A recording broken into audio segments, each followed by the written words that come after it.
Xoş geldiniz müəllimlər və abituriyentlər sizləri. Mən Kurikulum və Tarix müəllimi Qara İşmət. Bu günlərim sizlərlə tarix dərsindən hansı mövzuya baxacağıq? Qədim Çin mövzusuna. Çin harada yerləşir? Çin Asiyanın şərqində yerləşir. Şərq hissəsində Sakit Okean, gəlin baxaq, Sakit Okean, qərb hissəsində isə dağ silsilələri yerləşir ki, bu da Çini müdafiə cəhətdən gücləndirir. Əsasən ilk vaxtlar qədim Çində necə idi? Qədim Çində iki çay var. Bir Yansızı, bir Xuanxi çayları. Yansızı çayı və Xuanxi çayı. Əsasən sivilizasiya Xuanxi çayı vasitəsində yaşayıblar və demək olar ki, 3-cü, 2-ci minilliyə aiddir. Bu eradan əvvəl aiddir. Təbii ki, hələ ki eradan əvvəl mövzusunu danışırıq və Xuanxi çayını necə adlandırırlar? Gəzən çay, Minbir fəlakət çayı, Çinin bəlası adlandırırlar. Niyə? Çünki daşqınlar zamanı artıq Xuanxi çayı ətraf əraziləri daşırdı. Ətrafı belə deyimdə dağıntılar halına salırdı. Ona görə də Çinlilər bunun üçün Misirlərlə oxşar cəhət çəkə bilərik. Məsələn, Şumerlərlə oxşar cəhət çəkə bilərik. Nələr? Bəndlər tikməyə başladılar. Əsasən Çinin sivilizasiyası hardan başladı? Xuanxi və Yansızı çayları ətrafından əsasən biz Xuanxini deyirik. Daha sonra əsasən Çində ilk dəfə ictimai bərabərsizlik, təbəqələşmə yaradıldı. Bu da təbii ki, qəbr abidələrindən aşır eləmək olar. Həm də yazı, özlərinə məxsus hieroqlif yazısında eramızdan əvvəl 2-ci minilliyə aid edildiyini deyə bilərik. Daha sonra ilk öncə çay vadilərində insanlar çəltik becərirdilər. Maldarlıq, sənətkarlıqla məşğul olurdular. Sənət sahələrindən əsasən Çin ipək. Əsas yeri nə tutacaq? İpək tutacaq. O dövrün məlumatlarına görə hələ də məsələn ipəyi araşdırıb necə əldə eləyirlər, onu başqalarına öyrətmirdilər. Ona görə də ipək xüsusən Çində məşhur idi. Zərif Çini qablar sonra isə dünyada məşhurlaşmağa başladı. Hətta indiki dövrümüzə də gəlib çıxır. Məsələn, biz uşaq vaxtı deyirik Çini qablar. Daha sonra 4-cü, demək olar 6-cı, 5-ci yüzilliklərdə eramızdan əvvəl dəmiri kəşf elədilər. Bu da dəmiri yaratmağınla da əkinçilikdə daha çox xüsusən irəliləyişlər əldə edəcək, məhsuldarlığı artıracaqdı. Bundan sonra biz nəyi vurğulayaq? Müharibədə əsir götürülən qullara. Qulları əsir götürəndə ilk öncə qullar necə əmələ gəlir? İki cür üsulla. Bir, müharibələrdən əldə etdikləri qulları misal gətirə bilərik. Bir də əmlakını böyüklər tərəfindən, yəni iri feodallar tərəfindən, feodal deməyək, quldarlar tərəfindən deyək. Quldarlar tərəfindən mənimsənilməsi nəzərdə tutulur.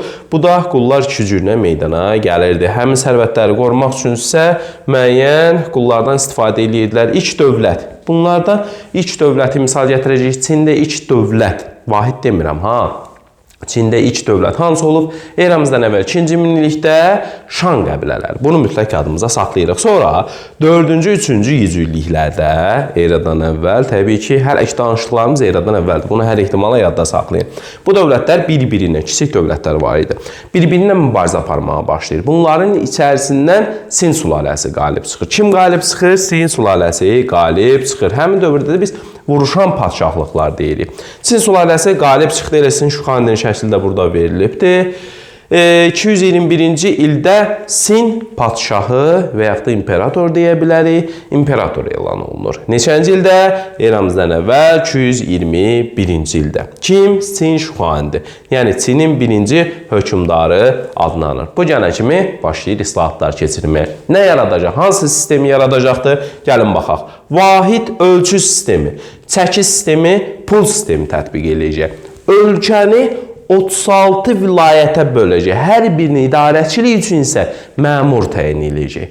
Buna qarşı çıxanlara amansız rəftarlar eləyəcək. Bunu mütləq yadımızdan saxlayırıq və mərkəzləşdirilmiş idarə sistemi quracaqdır. Yəni, necə dövlət olubdur Çin? Mərkəzləşmiş dövlət olub deyə bilərik. Bunu mütləq yadımızda saxlayırıq. Əsasən Sin sülaləsi eyni dövrdə yaranan Hunlar. Eramızdan əvvəl 220-ci ildə kim yaratmışdı? Teoman Tanrı. Bunlarla başladılar mübarizəyə. Çünki qonşu ölkələri idi. Əsasən, məsələn, Çin burada yerləşirdisə, Hun sol tərəfdə yerləşirdi. Yəni, onun qərbində yerləşirdi. Bunlar arasında gedən döyüşlərdə Təbii ki, Hunlar udacaqdı. Ancaq 214-cü ildə bunun qarşısını almaq üçün Sin sülaləsi, yazar ki, testlərdə Xan sülaləsi, xeyr, Sin sülaləsi 214-cü ildə eradan əvvəl Böyük Çin səddinin inşasına başlayır. Əsasən Çin səddi hündürlüyü hətta 10 metrə qədər çatırdı. Uzunluğu isə 6000 kilometr əhatə edirdi. Amma yenə də Hunlar bunun zəif yerlərindən Çinə doğru hərəkət edir. Məsələn, bunlardan birində Pinçin müharibəsini deyə bilərik və döyüşünü deyə bilərik. Təbii ki, onu da biz Hun dərsində keçmişik. Bundan sonra Çin sülaləsi ağır bir sistemlə bunu devirdilər. Hansı sülalə devirdi? Xan sülaləsi devirəcək. İlk öncə əvvəlki kitablarda qeyd olunurdu. Xan sülaləsi hakimiyyətə gələn kimi yumuşaq siyasət yeridəcək. Amma zaman keçdikcə həmin bu yumuşaq siyasəti ağır vergi siyasətinə əvəz eləyir. Bunu mütləq yadımızda saxlayırıq. 206-cı ildə eramızdan əvvəl Xan sülaləsi hakimiyyətə gəlir. Hətta Çinlilər bu vaxtdan xalq formalaşmağa başlayır. Demək olar ki, Çinlilər özlərini bu dəqiqədə xan adlandırırlar. Bunu mütləq yadımızda saxladıq.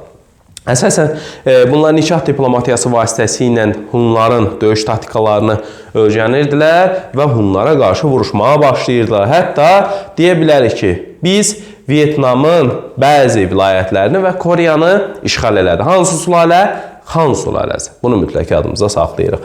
İlk xan hökmdarlarının hakimiyyəti dövründə kənd təsərrüfatında canlanma getirin, ağardılar. Siyasətə diqqət edin. Sin sülaləsi dövründə tərk edilmiş kəndlər yenidən məskunlaşdırılacaqdı. Boş qalmış torpaqlar isə əkilib becərilməyə başlayacaqdı. Bunu mütləq yadımıza saxladıq. Hansı siyasət? Kəndlərdə tərk edilmiş kəndlər yenidən məskunlaşdırılır. Boş qalmış torpaqları əkib becərməyə. Çünki əsasən biz pulu hardan aldıq? Təsərrüfatdan, əkinçilikdən, maldarlıqdan. Ona görə də vergi siyasətini yerinə yetirəcəklər. Xan hökmdarlarının bəziləri elm və mədəniyyətin inkişafına da qayğı göstərirdi. Hətta biz deyə bilərik ki, Konfutsi təlimini bunlar müdafiə edilibdir. Məsələn, bu addımlar nəticəsində Çin əhalisi vahid xalqa çevrildi. Bunu bayaq dedik.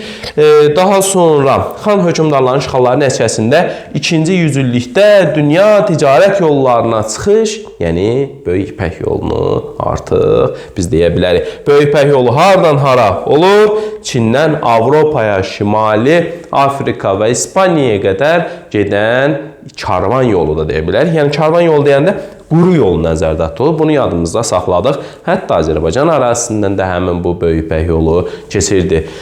Biz bunu əvvəlki dərslərimizdə keçmişik. Daha sonra nə deyə bilərik? Xan sülaləsini zəiflədən üsyanlar. Deyə bilərik ki, qulların saçlarını qırxırdılar, üzlərinə damğa vururdular. Yəni ağır bir şərait idi.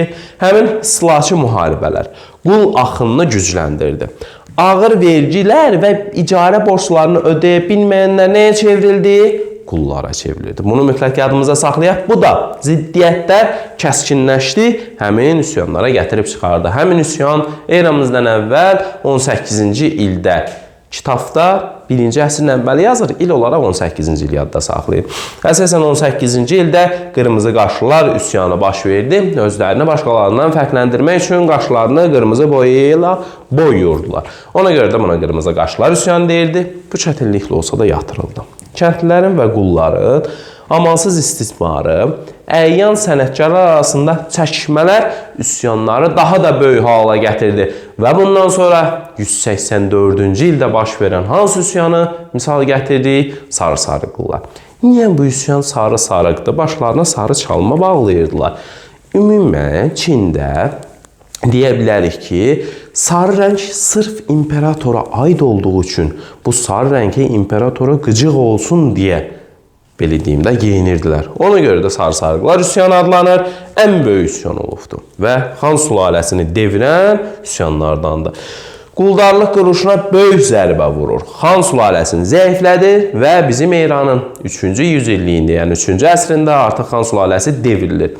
Deyə bilərik ki, bundan da Çində quldarlıq quruluşuna böyük zərbə vurdu və yerində feodalizm yaranmağa başlayacaqdı. Bunu mütləq yadımıza saxlayırıq. Daha sonra da xırda vilayətlərə falan çevrilir. Çin mədəniyyətinə gələk baxaq. Çin mədəniyyətindən qədim Çinlilər özlərini məxsus heroqlif yazı. Neçənci minillik? Eradan əvvəl 2-ci minillik yadımıza saxladıq.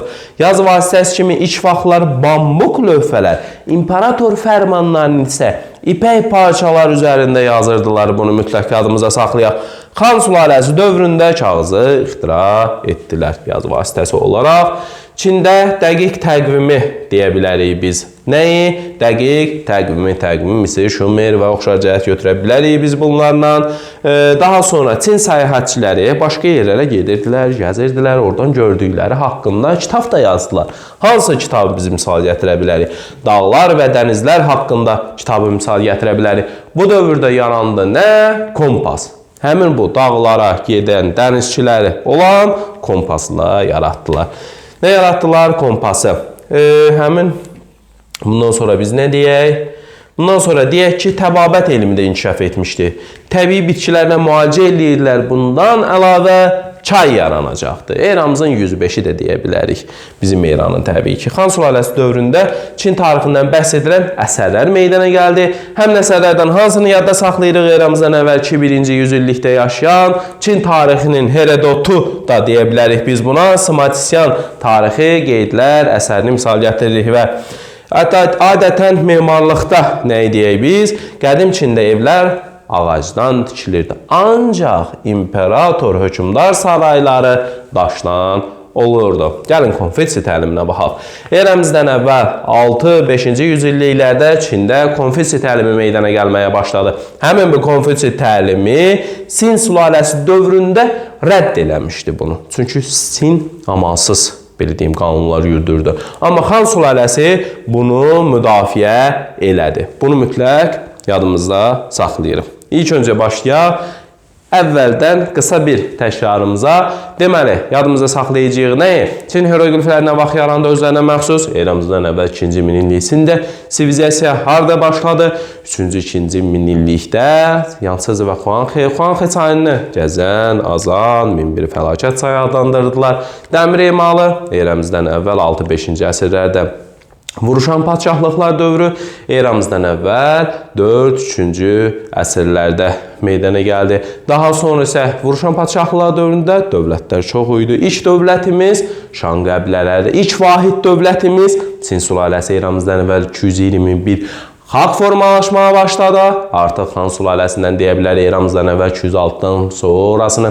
Çinlər özlərini bu dəqiqədə necə adlandırırlar? Xan adlandırırlar. Sin Şuxan neçənci ildə hakimiyyətə gəldi? Eramızdan əvvəl 221-ci ildə. Hansı siyasət? Vahid ölçü çəki pul sistemi. Özlərinə qarşı çıxanları amansız cəzalandırdılar. 36 vilayətdə birləşdirdilər. Hər birinə məmur təyin elədilər. Daha sonra Sin sülaləsini devirdi hansı sülalə?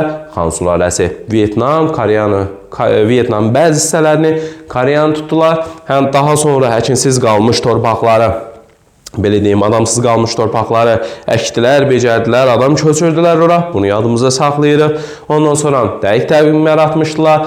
Dağlar və dənizlər haqqında kitabları var bunların. Daha sonra Smatisyan eramızdan əvvəl 2-1-ci əsrlərdə yaşamış tarixi qeydlər əsərini yazıb və bu Çin tarixinin Herodotu adlanır. Eramızdan əvvəl biz nəyi misal gətirə bilərik? Həmin bu Konfutsi təlimini 6-5-ci yüzilliklərdə yaşayıbdı. Əsasən bunu oxuyub qutarmaq elə bir universitetə girmək kimi nəzərdə tutulurdu. Bunu yadımıza saxladıq. Xan sülaləsi müdafiə edirdi, Sin buna qarşı çıxırdı. Daha sonra biz nəyə bilə bilərik? Eramızdan əvvəl 18-ci ildə qırmızı qaşlılar, 184-cü ildə eramızın təbii ki, hamısı bunlar ikisi də. Eramızın 18-cində qırmızı qaşlılar, 184-cündə sarı-sarıqlar və bundan da Xan sülaləsi devrilir. Müasir İranın 3-cü əsrində. Bunları biz yadımızda saxlayırıq.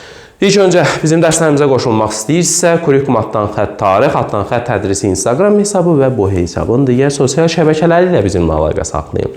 Bizim nömrəmiz 077 570 90 66 WhatsApp nömrəsi ilə də əlaqə saxlaya bilərsiniz. Tarix dərslərimiz abituriyentlər üçün həftədə 3 gün, miksçilər üçün həftədə 4 gün davam edir. Kurikum dərslərimiz də 3 gün olacaq. Təbii ki, abunə olub bütöv dərsləri YouTube kanalından tam şəkildə izləyə bilərsiniz.